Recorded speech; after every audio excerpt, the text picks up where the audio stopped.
Good morning. Shri Patel Kevadi Mandal upper primary girls school में आपनु हार्दिक स्वागत है। आज आप धोरण 8 में सामाजिक विज्ञान विषय की बात करिए तो आपने चैप्टर नंबर 1 और चैप्टर नंबर 2 नो अभ्यास पूर्ण कर्यो और चैप्टर नंबर 1 और चैप्टर नंबर 2 नी जे स्वाध्याय पोथी नी पीडीएफ है ते पीडीएफ पण आज आगळना दिवसों में आपने ग्रुप में मળી गई हशे। हवे चैप्टर नंबर 1 और चैप्टर नंबर 2 बंनेनी स्वाध्याय पोथीनी पीडीएफ मांथी कदाच आवनारा समय में टेस्ट होय तो ये टेस्ट में चैप्टर नंबर 1 और चैप्टर नंबर 2 पूछाई सके छे। एना माटे जे स्वाध्याय पोथीनी पीडीएफ आपेली छे ए पीडीएफ मांथी एना विशेनी तैयारी करशुं के जेथी करीने आवनारा समयनी जे टेस्ट है ते टेस्ट में आपणे सारा एवा मार्क्स मेळवी सकीए। हवे चैप्टर नंबर 1 और 2 नो अभ्यास पूर्ण कर्या पछी आजे आपणे चैप्टर नंबर 3 नो शुरुआत करिए। तो चैप्टर नंबर 3 आपने पूछे भारतनो प्रथम स्वातंत्र्य संग्राम, अंग्रेजोनुं शासन अने अंग्रेजोना शासनमांथी आपणा देश एवा भारतने स्वतंत्रता अपाववा माटे अंग्रेज सरकारनी सामे जे लड़त लड़वामां आवी ए लड़तने नाम आपवामां आव्युं 1857 नो स्वातंत्र्य संग्राम। हवे ए भारत में शुरू थयेलो जे 1857 नो स्वातंत्र्य संग्राम छे ए स्वातंत्र्य संग्रामना घणा बधा कारणों हता अने घणा बधा परिबळो हता के जेने कारणे भारत देश छे ते भारत देश में आ 1857 नो जे स्वातंत्र्य संग्राम छे ते स्वातंत्र्य संग्रामनी शरूआत थयेली आपने जोवा मळी हती। तो एना विशेनी बात करिए तो भारत में शुरू थयेल 1857 ना स्वातंत्र्य संग्राम माटेना आटला कारणों आप्या छे। राजकीय कारण, वहीवटी कारण, आर्थिक कारण, सामाजिक कारण, लश्करी कारण अने तात्कालिक कारण। आ बधा कारणोने ध्यानमां लई अने भारत में आ 1857 नो जे स्वातंत्र्य संग्राम छे ते स्वातंत्र्य संग्रामनी शरूआत थयेली आपने जोवा मळे छे।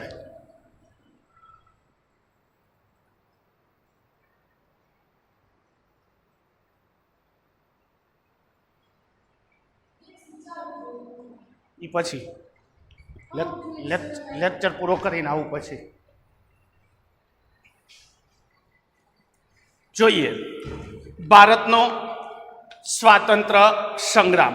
तो आपणे नानपणथी ज झांसीना राणी लक्ष्मीबाई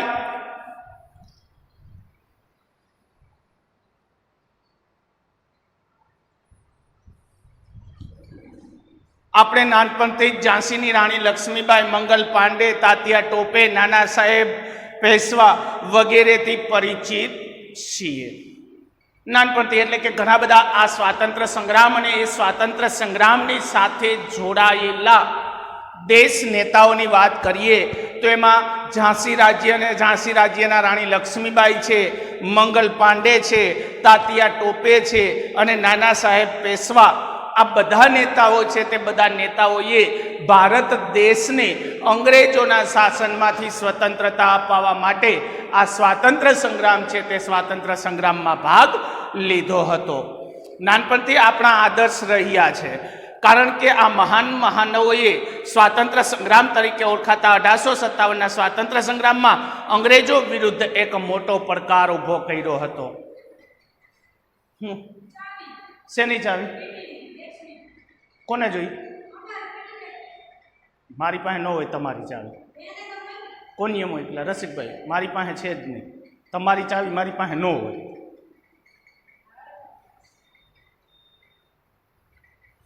कारण के आ महामानवोए स्वातंत्र्य संग्राम तरीके ओळखाता 1857 ना स्वातंत्र्य संग्राम में अंग्रेजों विरुद्ध मोटो પડકાર उभो करी अने तेमने भारतमांथी बहार फेंकवानो अद्भुत प्रयास कर्यो हतो। भारत देश अने भारत देश ने अंग्रेजोनुं शासन अने ए ज अंग्रेजोनुं शासन छे ते अंग्रेजोना शासनमांथी स्वतंत्रता अपाववा माटे 1857 में अंग्रेज सरकार छे ते अंग्रेज सरकार ने आ भारत देश छे ते भारत देश उपर रहेला तेमनुं जे शासन छे ए शासननो अंत लाववा माटेनो प्रयास भारत देश द्वारा करवामां આવ્યો હતો। તેમણે અંગ્રેજી શાસનને મૂળમાંથી હચાવી નાખવા માટે, ભારતને સ્વતંત્રતા અપાવવા માટે પોતાના જીવ દેશ માટે રેડી દીધા હતા. આ ઘણા બધા ક્રાંતિવીરો, રાણી લક્ષ્મીબાઈ, મંગલ પાંડે, નાના સાહેબ પેશવા, આ તમામ દેશ નેતાઓ છે તે તમામ દેશ નેતાઓએ ભારત દેશ ઉપર રહેલું જે અંગ્રેજોનું શાસન છે એ અંગ્રેજોના શાસનને મૂળમાંથી ઉખેડી દેવા માટે, એટલે કે ભારત ઉપરથી એ અંગ્રેજોનું શાસન છે તે અંગ્રેજોના શાસનનો અંત લાવવા માટેનો પ્રયાસ આ તમામ દેશ નેતાઓ છે તે દેશ નેતાઓએ કર્યું. અને તમામ દેશ નેતાઓએ પોતાના જીવનો પણ વિચાર કર્યા વગર દેશને સ્વતંત્રતા અપાવવા માટેના પ્રયાસો તેમના દ્વારા શરૂ કરવામાં આવ્યા હતા. જોઈએ, ઈસવીસન 1857માં ભારત દેશમાં રહેલા આ અંગ્રેજોના શાસનને દૂર કરવા માટે ભારતની પ્રજાએ અંગ્રેજ સરકાર સામે કરેલો 1857નો સ્વાતંત્ર્ય સંગ્રામ. હવે 1857નો સ્વાતંત્ર્ય સંગ્રામ એવા કયા કારણો હતા કે જેને કારણે દેશમાં આ 1857ના સ્વાતંત્ર્ય સંગ્રામની શરૂઆત થઈ હતી? તો 1857ના સ્વાતંત્ર્ય સંગ્રામના કારણો, તો 1857ના સ્વાતંત્ર્ય સંગ્રામના આ બધા કારણો છે. રાજકીય કારણ, વહીવટી કારણ, આર્થિક કારણ, સામાજિક ધાર્મિક કારણ, લશ્કરી કારણ અને તાત્કાલિક કારણ. આ બધા કારણોને ધ્યાનમાં લઈ અને ભારત દેશમાં આ 1857નો જે સ્વાતંત્ર્ય સંગ્રામ છે એ સ્વાતંત્ર્ય સંગ્રામની શરૂઆત થઈ હતી. આપણે આ સંગ્રામના કયા કયા વિશિષ્ટ કારણો હતા તેને ક્રમબદ્ધ રીતે જોવાનો પ્રયાસ કરીએ કે દેશમાં શરૂ થયેલો જે 1857નો સ્વાતંત્ર્ય સંગ્રામ અને એ સ્વાતંત્ર્ય સંગ્રામ માટેના જે કારણો છે એ કારણોને ક્રમશઃ જોઈએ. તો એમાંનું પહેલું આપણને કારણ આપ્યું છે રાજકીય કારણ. તો આ સંગ્રામનું મુખ્ય કારણ ભારતમાં બ્રિટિશ સત્તાની સ્થાપના હતી. ભારત ઉપર અંગ્રેજ સરકાર છે તે અંગ્રેજ સરકારે જ્યારે પોતાની સત્તા સ્થાપી એ જ 1857ના સ્વાતંત્ર્ય સંગ્રામનું એક રાજકીય કારણ ગણી શકાય. ઈસવીસન 1757ના પ્લાસીના યુદ્ધથી બ્રિટિશરોએ ભારતમાં શાસનની સ્થાપવાની શરૂઆત કરી. તેમણે મિસૂર વિગ્રહ કરી ટીપુ સુલતાનના સામ્રાજ્યને સમાપ્ત કર્યું હતું, એટલે કે 1757. હવે 1757માં ભારત અને અંગ્રેજ સરકાર વચ્ચે જે પહેલું યુદ્ધ થયું હતું, કયું યુદ્ધ હતું? પ્લાસીનું યુદ્ધ. બંગાળના નવાબ એવા સિરાજ ઉદ દૌલા અને અંગ્રેજ સરકાર વચ્ચે 1757માં જ્યારે પ્લાસીનું યુદ્ધ થયું, એ પ્લાસીના યુદ્ધથી અંગ્રેજ સરકારે ભારત દેશ છે તે ભારત દેશ ઉપર પોતાની જે સત્તા છે તે સત્તા સ્થાપવા માટેનો પ્રયાસ કર્યો. અને ત્યાર પછી અંગ્રેજ સરકારે મરાઠા વિગ્રહ કરી અને મૈસૂર રાજ્ય છે તે મૈસૂર રાજ્યના રાજા એવા ટીપુ સુલતાનને હરાવી અને એ મૈસૂર રાજ્ય છે તે મૈસૂર રાજ્ય પણ તેમણે પોતાના કબજામાં કરી લીધું હતું. ભારતમાં રહેલી ડચ અને ફ્રેન્ચ કંપનીઓને હરાવી અને પોતાના સામ્રાજ્યનો તેમણે વિસ્તાર કર્યો હતો. ભારત ઉપર અંગ્રેજો એકલા જ નહોતા, એ સમયે ફ્રેન્ચ અને ડચ લોકો પણ ભારત દેશ છે તે ભારત દેશ ઉપર પોતાનો વેપાર કરતા હતા. પણ અંગ્રેજોએ ફ્રેન્ચ અને ડચ જેવી પ્રજા છે તે પ્રજાને હરાવી અને ભારત દેશ છે તે ભારત દેશ ઉપર પોતાની જે સત્તા છે તે સત્તાની શરૂઆત કરી હતી. અવધના નવાબ, હૈદરાબાદના નિઝામ, મુગલ બાદશાહ, બંગાળના નવાબ, તાંજોરના નવાબ એક પછી એકને હરાવી અને મરાઠા યુદ્ધમાં મરાઠાઓને પણ હરાવી દીધા હતા. તાંજોરના નવાબ હોય, અવધના નવાબ હોય, મુગલ બાદશાહ હોય, બંગાળના નવાબ હોય, આમ તમામ નેતાઓ છે તે તમામ નેતાઓને અંગ્રેજ સરકારે હરાવી અને એ બધા નવાબો છે તે બધા નવાબો પાસે રહેલું જે પોતાનું રાજ્ય હતું એ રાજ્ય અંગ્રેજ સરકારે પોતાના કબજામાં મેળવી લીધું હતું. મરાઠા યુદ્ધમાં મરાઠા લોકો છે તે મરાઠા લોકોને હરાવીને પણ અંગ્રેજ સરકારે એ મરાઠા રાજ્ય છે તે મરાઠા રાજ્ય પણ તેમણે પોતાના કબજામાં મેળવી લીધું હતું. ઈસવીસન 1818 સુધીમાં સંપૂર્ણ ભારત પર પોતાની રાજકીય સત્તા સ્થાપી દીધી હતી. 1757થી તેમણે શરૂઆત કરી હતી અને 1818 સુધીમાં સમગ્ર ભારત દેશ છે તે સમગ્ર ભારત દેશ ઉપર આ અંગ્રેજ સરકાર છે તે અંગ્રેજ સરકારે પોતાની સત્તા સ્થાપી દીધી હતી. બ્રિટિશ સામ્રાજ્યવાદને કારણે ભારતીયો રાજકીય સત્તાથી દૂર જતા રહ્યા. જે દેશી રજવાડા બચ્યા હતા તેણે પણ વેલેસ્લીની સહાયકારી યોજના સ્વીકારી અને પોતાના રાજ્યોને પણ અંગ્રેજોને આધીન બનાવી દીધા હતા. ધીમે ધીમે કરી અને બ્રિટિશ સામ્રાજ્યવાદ છે એ બ્રિટિશ સામ્રાજ્યવાદ અને અંગ્રેજોની જે સત્તા છે તે અંગ્રેજોની સત્તાથી ભારતના જે લોકો હતા એ ભારતના લોકો પોતાની જે રાજકીય સત્તા છે એ રાજકીય સત્તાથી ધીમે ધીમે શું થવા લાગ્યા? દૂર થવા લાગ્યા. ભારતના એવા કેટલાક રાજ્યો હતા કે જે રાજ્યો છે તે રાજ્યો ઉપર રાજાઓ છે તે રાજાઓ પોતે શાસન કરતા હતા. તો એવા રાજ્યો છે એ રાજ્ય પણ અંગ્રેજ સરકાર છે તે અંગ્રેજ સરકારે પોતાના કબજામાં મેળવી લીધા. અંગ્રેજ ગવર્નર વેલેસ્લી આવ્યો અને અંગ્રેજ ગવર્નર વેલેસ્લીએ ભારતમાં આવી અને જે સહાયકારી યોજનાનો અમલ કરાવ્યો અને એ યોજના છે તે યોજનાને કારણે ભારતના જે દેશી રાજ્ય હતા એ દેશી રાજ્યને પણ અંગ્રેજ સરકાર છે તે અંગ્રેજ સરકારને આધીન થવું પડ્યું હતું. એટલે હવે ભારતીયોને સ્થાને એક વિદેશી કંપની ભારતમાં રાજ કરતી હતી, જેમાં ભારતીયોનું શોષણ થતું હતું અને તે પરિસ્થિતિ આ સ્વાતંત્ર્ય સંગ્રામનું મુખ્ય કારણ હતું. અત્યાર સુધી તો ભારત દેશનું શાસન ભારતની પ્રજા દ્વારા ચલાવવામાં આવતું હતું, પણ હવે અંગ્રેજોએ ભારતમાં આવી અને વેપાર કરવા અને શાસન ચલાવવા માટે જે બ્રિટિશ ઈસ્ટ ઇન્ડિયા કંપની સ્થાપી હતી એ જ કંપની છે તે કંપની સમગ્ર ભારત દેશ છે તે સમગ્ર ભારત દેશનો વહીવટ કરનારી કંપની બની અને એ જ કંપનીમાં ભારતની પ્રજા છે તે ભારતની પ્રજાનું રીતસર શોષણ થવા લાગ્યું. તો આવી તમામ પરિસ્થિતિ છે એ તમામ પરિસ્થિતિને કારણે ભારત દેશમાં 1857નો સ્વાતંત્ર્ય સંગ્રામ થવાનું આ એક મુખ્ય કારણ હતું. ડેલાઉસીએ એક આક્રમક ખાલસા નીતિ દ્વારા સતારા, સંબલપુર, ઝાંસી, નાગપુર, અવધ જેવા રાજ્યોને બ્રિટિશ સામ્રાજ્યમાં ભેળવી દીધા. અંગ્રેજ ગવર્નર લોર્ડ ડેલાઉસી ભારતમાં આવ્યો અને અંગ્રેજ ગવર્નર એવો લોર્ડ ડેલાઉસીએ ભારતમાં આવી અને ખાલસા નીતિ અપનાવી, એટલે કે રાજ્યોને ખાલી કરવાની નીતિ અપનાવી. એમાં અંગ્રેજોએ ડેલાઉસીએ આવી અને જે ખાલસા નીતિ અપનાવી એ ખાલસા નીતિમાં સતારા રાજ્ય, સંબલપુર, ઝાંસી, નાગપુર અને અવધ જેવા રાજ્યો છે એ રાજ્યોને ડેલાઉસીની ખાલસા નીતિ છે તે ખાલસા નીતિનો ભોગ બનાવી અને એ રાજ્ય છે તે રાજ્ય પણ અંગ્રેજ સરકારે પોતાનું જે સામ્રાજ્ય હતું એ સામ્રાજ્યની નીચે ભેળવી દીધા. ત્યાર પછી નાના સાહેબ પેશવા અને નાના સાહેબ અને અન્ય રાજાઓને અપાતા પેન્શન બંધ કરી તેમને પણ સમાપ્ત કરવાનો પ્રયત્ન કર્યો હતો. નાના સાહેબ પેશવા છે કે જેને ભારત દેશની સરકાર દ્વારા આપવામાં આવતું જે પેન્શન યોજના છે એ પેન્શન યોજના પણ તેમને બંધ કરી દીધી. એટલે કે તેમના શાસન છે એ શાસનનો પણ અંત લાવવાનો પ્રયાસ અંગ્રેજ સરકાર દ્વારા કરવામાં આવ્યો હતો. અનેક જમીનદારોની જમીનો જપ્ત કરી લીધી. પરિણામે આ બધાનો રોષ સંગ્રામનું કારણ બન્યું હતું. ઘણા બધા ખેડૂતો હતા કે જેમની જમીન છે તે જમીન પણ અંગ્રેજ સરકાર છે તે અંગ્રેજ સરકાર દ્વારા જપ્ત કરવામાં આવી હતી. આ અને આવા અનેક કારણો હતા કે જેને લઈને ભારતની પ્રજા છે તે ભારતની પ્રજામાં અંગ્રેજ સરકાર પ્રત્યેનો જે રોષ છે, અંગ્રેજ સરકાર પ્રત્યેનો જે ગુસ્સો છે એ રોષ અને ગુસ્સો દિવસે ને દિવસે વધવા લાગ્યો અને એ રોષ અને ગુસ્સો વધવો એ જ 1857ના સ્વાતંત્ર્ય સંગ્રામનું મુખ્ય કારણ હતું. ત્યાર પછી આપણે જોઈએ તો વહીવટી કારણ, રાજકીય કારણ જોયું. હવે વહીવટી કારણની વાત કરીએ તો કંપનીના વહીવટી તંત્રમાં ભારતીયોને કોઈ જ સ્થાન નહોતું.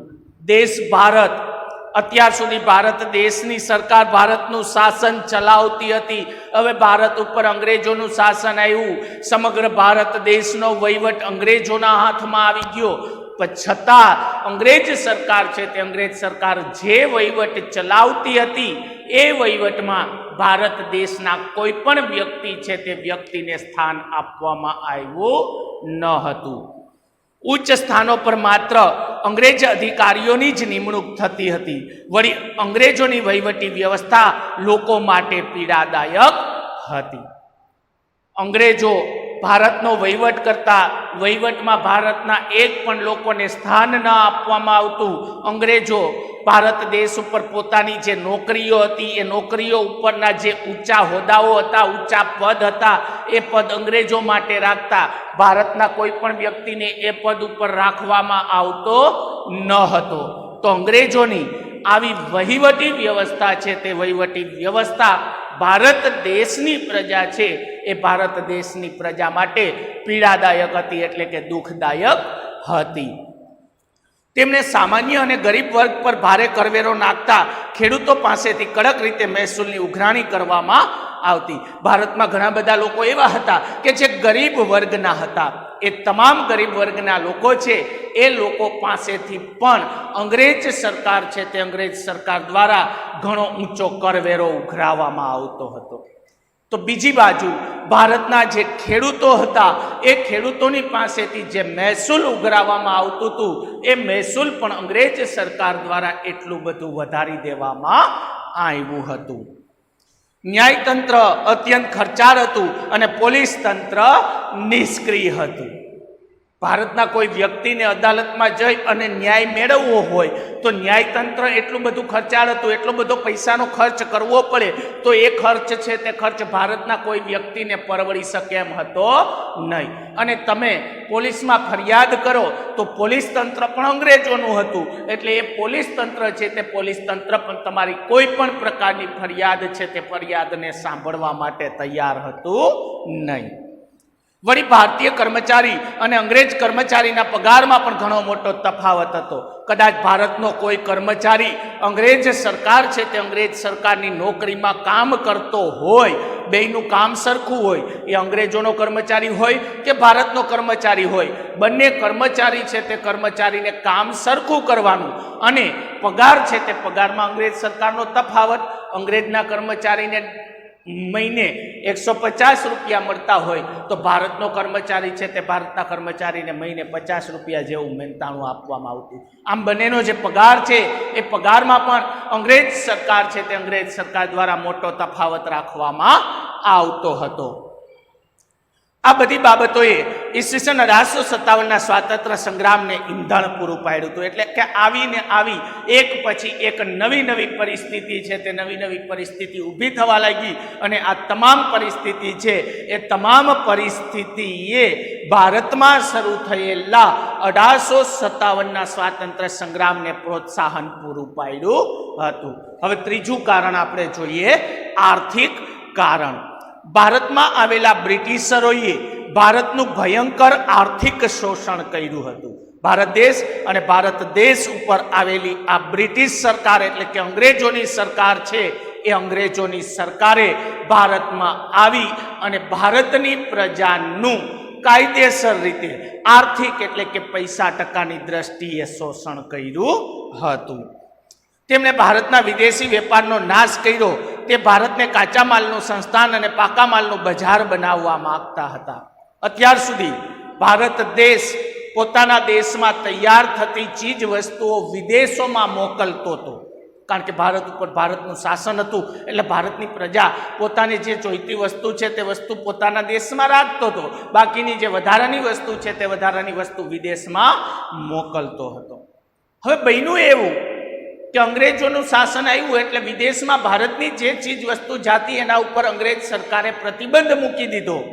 અને અંગ્રેજ સરકારે એના ઉપર પ્રતિબંધ મૂક્યા પછી ભારતમાં તૈયાર થતી વસ્તુ પોતાના દેશમાં લઈ જવા લાગ્યા અને પોતાના દેશમાં તૈયાર થયેલી વસ્તુ વેચવા માટે ફરી માટે ક્યાં મોકલવામાં આવતી? ભારતમાં. દાખલા તરીકે કાપડ બનાવવું હોય તો કાપડ બનાવવા માટે કાચા માલ તરીકે કપાસની જરૂર પડે. તો એ કપાસ છે તે કપાસ અંગ્રેજો ભારતમાંથી લઈ અને ક્યાં મોકલતા? ઇંગ્લેન્ડમાં મોકલતા. હવે ઇંગ્લેન્ડના ઉદ્યોગોમાં એ કપાસ વયો ગયો એટલે એમાંથી કાપડ બને અને એ કાપડ ફરીને પાછું વેચવા માટે અંગ્રેજો ક્યાં મોકલતા? ભારતમાં મોકલતા. એટલે ઇંગ્લેન્ડ માટે કાચો માલ પૂરો પાડનાર અને પોતાના દેશમાં તૈયાર થયેલી વસ્તુનું એક વેચાણ કરનારો દેશ ભારત બની ચૂક્યો હતો. તેમને જે જરૂરી કાચો માલ જોઈતો હતો, જેમ કે કપાસ, ગળી, રેશમ વગેરે ફરજિયાત ભારતીય ઉત્પાદન કરે તેવી નીતિ અપનાવી હતી. કારણ કે ઇંગ્લેન્ડમાં એને પોતાના ઉદ્યોગો સ્થાપ્યા હતા અને એ ઉદ્યોગો છે તે ઉદ્યોગોને ચલાવવા માટે જે કાચા માલની જરૂર હતી, કયો કાચો માલ? તો કે કપાસ છે, ગળી છે, રેશમ છે, આ બધી કાચી વસ્તુ એને જોઈતી હતી. તો અંગ્રેજો ફરજિયાત ભારતના ખેડૂતો છે તે ભારતના ખેડૂતોને આ બધી વસ્તુ પોતાના ખેતરમાં વવડાવતા, એટલે કે ઉગાડાવતા. કપાસ ઉગાડાવવાનો ફરજિયાત, ગળીનું વાવેતર ફરજિયાત કરવાનું, રેશમનું વાવેતર ફરજિયાત કરવાનું, એ વાવેતર ભારતના ખેડૂતને ફરજિયાત કરવાનું. અને એ વાવેતર તૈયાર થાય એટલે અંગ્રેજો લઈ અને પોતાના દેશ એવા ઇંગ્લેન્ડમાં મોકલી દેતા હતા. સામે પક્ષે અનાજ અને કઠોળનું ઉત્પાદન ઘટે તેવી પરિસ્થિતિનું નિર્માણ અંગ્રેજોએ કર્યું હતું. કપાસને ગળીને એવું ફરજિયાત વવડાવે તો ભારતના જે ખેડૂતો પોતાના ખોરાક માટે વપરાતું અનાજ અને કઠોળનું વાવેતર કરતા, એ અનાજ અને કઠોળનું વાવેતર ઘટતું જાય એવા પ્રયાસ અંગ્રેજ સરકારે કર્યા કે જેમ ઘટશે તો એ દેશ ભૂખમરો આવશે. એવા પ્રયાસ છે તે પ્રયાસ અંગ્રેજ સરકાર દ્વારા શરૂ કરવામાં આવ્યા હતા. અંગ્રેજોની અન્યાયી જકાત નીતિને કારણે ખેડૂત વર્ગ બરબાદ થઈ ગયો અને ભારતના અનેક મહાન વેપારી મથકોનો પણ અંગ્રેજોએ નાશ કરી નાખ્યો. અંગ્રેજોએ ભારતમાં આવી અને ભારતના ખેડૂતો છે તે ખેડૂતો ઉપર જે જકાત નીતિ, જે મહેસૂલ પદ્ધતિ અપનાવી, એ મહેસૂલ પદ્ધતિ છે તે મહેસૂલ પદ્ધતિને કારણે ભારતનો જે ખેડૂત વર્ગ છે એ ખેડૂત વર્ગ પાયમાલ બની જવા લાગ્યો અને ભારતના જે ઘણા મહાન અને મોટા જે વેપારી મથકો હતા એ વેપારી મથકોનો પણ અંગ્રેજ સરકાર છે તે અંગ્રેજ સરકારે નાશ કરી નાખ્યો. આવા સમયે ભારતમાં વારંવાર પડતા દુષ્કાળોએ ભારતીય પ્રજાના દુઃખમાં વધારો કર્યો. એક બાજુ અંગ્રેજ સરકાર છે તે અંગ્રેજ સરકારની આવી પરિસ્થિતિ અને બીજી બાજુ ભારત દેશ છે તે ભારત દેશમાં વારંવાર દુષ્કાળની પરિસ્થિતિ સર્જાતી હતી અને એ જ સમયે ભારત દેશ છે તે ભારત દેશમાં દુષ્કાળની પરિસ્થિતિ ઊભી થઈ. એક બાજુ અંગ્રેજ સરકારનો માર અને બીજી બાજુ આ દુષ્કાળની પરિસ્થિતિ કે જેમણે ભારતના જે ખેડૂતો છે એ ભારતના ખેડૂતોના દુઃખમાં વધારો કર્યો હતો. અનાજની અછતને લીધે લાખો ભારતીયો દુષ્કાળના ખપ્પરમાં હોમાઈ ગયા. એક બાજુ ખેડૂતો પાસે અંગ્રેજોએ પૈસા રહેવા દીધા નહોતા, બીજી બાજુ એવા સમયે દુષ્કાળ પડ્યો, ખેડૂતો એના ખેતરમાં પાક ઉગાડી શકતા નહોતા. હવે આવી બંને કપરી પરિસ્થિતિને કારણે ખાવા માટે દેશના વ્યક્તિને, ભારતમાં વસવાટ કરતો વ્યક્તિ છે તે વ્યક્તિને ખાવા માટે જે અનાજ જોઈતું હતું એ અનાજ પણ પ્રાપ્ત ન થયું અને અનાજ પ્રાપ્ત ન થવાને કારણે ઘણા બધા ખેડૂતો આ દુષ્કાળના સમયમાં મોતને ભેટ્યા હતા. ભારતના હુનર ઉદ્યોગો, ગ્રામ ઉદ્યોગો, હસ્તકળા, કારીગરી આ બધું જ નાશ પામ્યું હતું. ભારતમાં હાથે ચલાવવામાં આવતા ઉદ્યોગો હતા, ઘણા બધા નાના મોટા છે, ઝીણા મોટા ઉદ્યોગો હતા, એ ઉદ્યોગો પણ અંગ્રેજોનું શાસન છે તે અંગ્રેજોના શાસનને કારણે નાશ પામવા લાગ્યા. 1857નો સ્વાતંત્ર્ય સંગ્રામ થયો ત્યારે રાજાઓ અને જમીનદારોની સાથે ખેડૂતો અને કારીગરોએ પણ બહુ જ મોટા પાયે સંગ્રામમાં ભાગ લીધો હતો. ઘણા બધા દેશમાં શરૂ થયેલો 1857ના સ્વાતંત્ર્ય સંગ્રામ વખતે જે રાજાઓ હતા, જે જમીનદાર લોકો હતા, એ જ રાજાઓ અને જમીનદાર લોકોની સાથે દેશના ઘણા બધા કારીગરો અને દેશના ઘણા બધા ખેડૂતો છે તે ખેડૂતોએ પણ દેશમાં શરૂ થયેલા આ 1857ના સ્વાતંત્ર્ય સંગ્રામમાં મોટા પાયા ઉપર ભાગ લીધો હતો. હવે ત્યાર પછીના સામાજિક કારણ, લશ્કરી કારણ અને તાત્કાલિક કારણ વિશેનો અભ્યાસ આપણે આપણા નેક્સ્ટ લેક્ચર છે તે નેક્સ્ટ લેક્ચરમાં કરશું. આજના લેક્ચરમાં અહીંયા સુધીનો આપણે અભ્યાસ કરીએ. આભાર.